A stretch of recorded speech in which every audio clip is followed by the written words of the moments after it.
And we're back at X Planet Games for another game of A Song of Ice and Fire, but we are playtesting the new rules. But this time around, I'm not playing. I'm actually going to lend out my stuff to Dennis and Ryan to try out some new stuff. And Ryan was very enthusiastic to try out the Boltons, I must say. And Dennis seems pleasantly happy with the starts as well. I'm just happy to be here. There we go.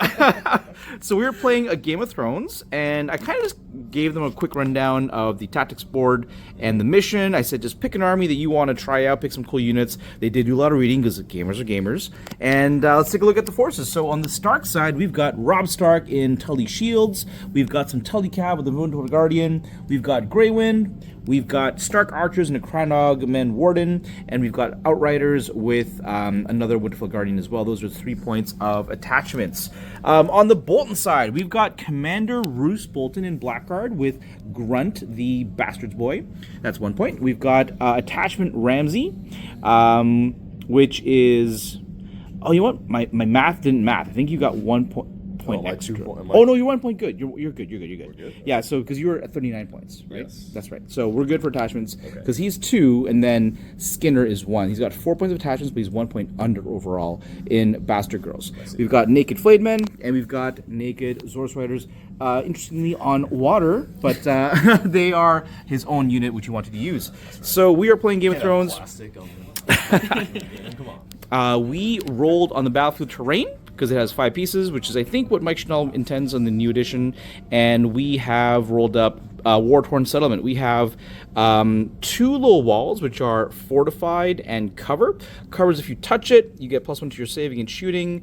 And Fortified is if you charge through it, your opponent gets +1 to the defense rolls, unless you start within an inch. Then we got a Bog. Bog is still rough, -1 to your total movement. And Hindering, roll today's pick the lowest for charging. And we've got a Forest, which is Cover as well, and Disruptive, meaning if you charge through it, no charge bonus. And lastly, we have a Hedge. Hedge is also Cover, and I believe it is Rough, perhaps? Oh, no, it's Disruptive, I believe. I think it's Disruptive. So no charge bonus for charging through it. And that's that. So Game of Thrones. Oh, NCUs. My bad. We got some NCUs on the table. We've got Walder Frey, who gives you various bonuses depending on the zone that he has. We've got Walda, who does lots of heals. We've got... This is Caitlyn, accidentally. Oh, it's Caitlyn. Okay, Caitlyn Stark, no problem. We'll grab her in a second. She removes tokens and gives tokens, and we've got Sansa to repeat zones and maybe draw back cards. So that is the setup, folks. Here is their deployment. I'm just going to circle the other side real quick. Oh, sorry, it's Here- Roderick. It's Roderick. It is Sorry. Roderick. No, you're good. I missed it. Oh, okay, so it is Roderick. Roderick and Sansa. Roderick counts the envelope as swords and gives up vulnerable tokens, which is pretty cool. And that's that. So here's deployment. We'll see you at the end of round 1. End of round 1. It was very cool to watch the players kind of feel out the new tactics board and feel out the new movement. So everything kind of shuffled up, and Robb kind of leapt forward, is now sitting onto the middle. However, because you only need to come within 3, I'm pretty sure the Boltons have options to contest that objective still. So over here, they took some damage from calculated something or other. Cold Regards. Otherwise, we're just kind of lining up for a fight here. Sansa did not take a zone due to whispered threats. So that's the end of round 1. Round 2 coming up. Alrighty, end of round 2. We just saw a lot of action happen. So, more or less, the key moments was the Zorus Riders charged the Direwolf, killed it, got on the objective. The Tully Cav spun around, charged, dealt 8 wounds, and then the sword attack later, killed them off, and then surged towards the middle. In the middle, Robb was sitting on the middle point, and he got comboed by Bastard Girls, who shot and charged, who then retreated out of the way so that Roose Bolton could come in.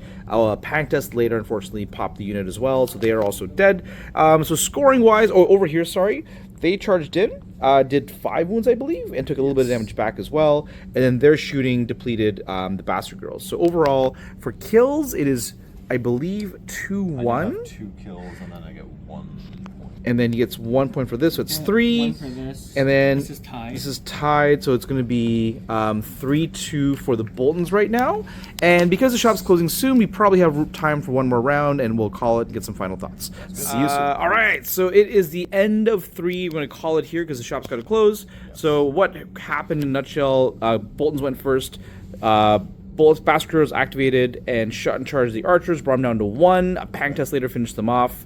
These guys tried to charge off the sword, rolled a 2, unfortunately didn't quite make it. They got countercharge. They swung back with Roderick on the envelope. They activated and swung as well, but they're just too tough. They've been passing panic. They're surviving, and just repeated tests overall have been grinding them down as well.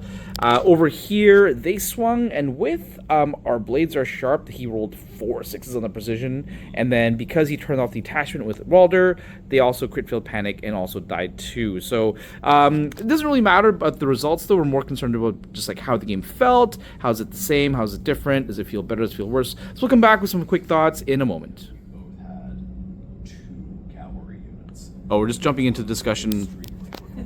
Thoughts of the game.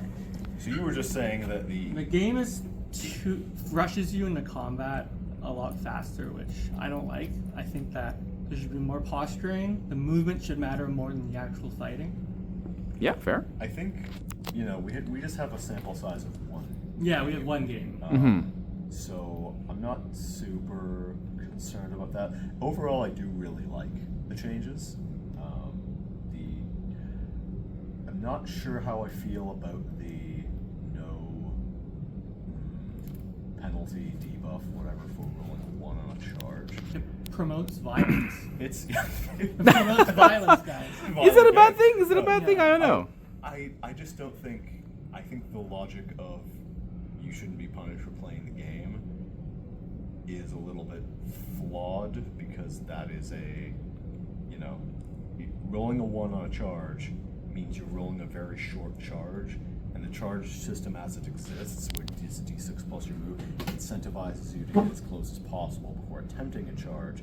So rolling a 1 on a charge is your penalty for having not gotten that close already, and the extra panic test, maybe there is some additional alternative debuff that could happen instead of a panic test. Do you think a panic test is too good, Little? too powerful? But I assume that's the issue.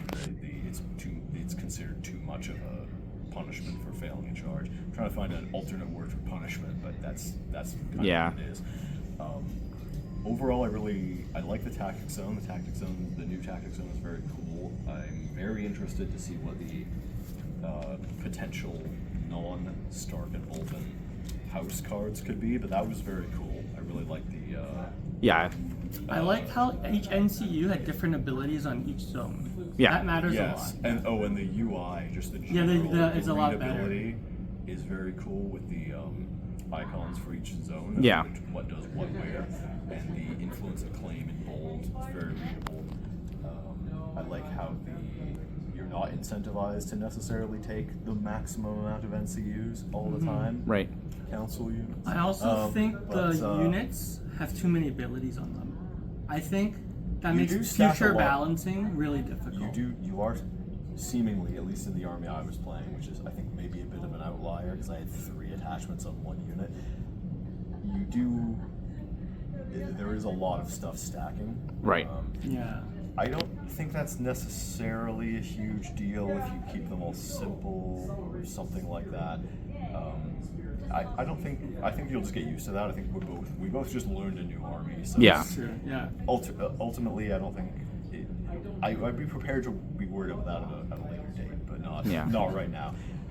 However, Michael, my Blackguard had 8 attacks on 3s with precision. Flademan.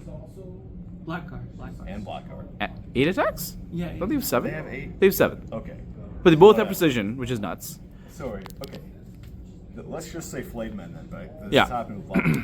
I don't think I ever roll less than 2 or 3 6s. It's a sign that you When are it's happening. truly You're a Bolton. the flayed man.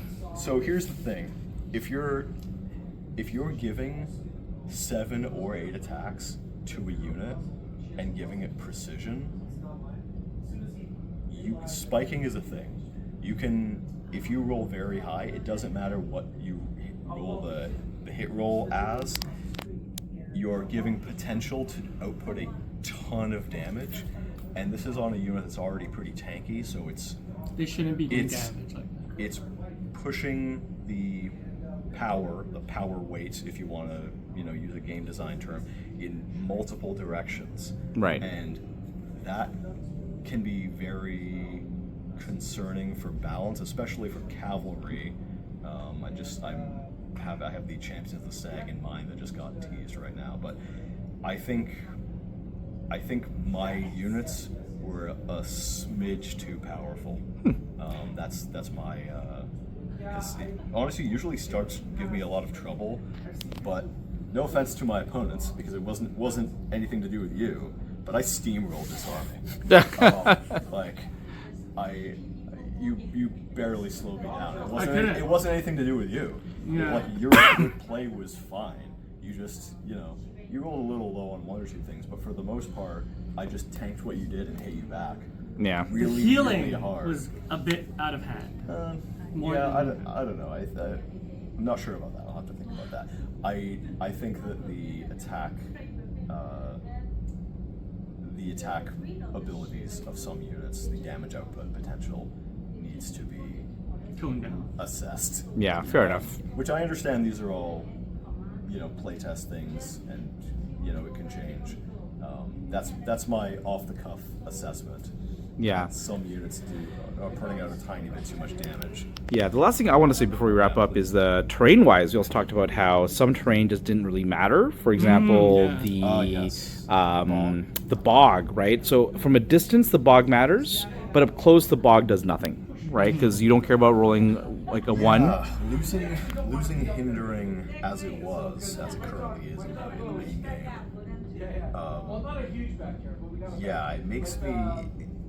It makes me care a lot less about close range charge. It kind of means the closer you are to terrain, the less it does.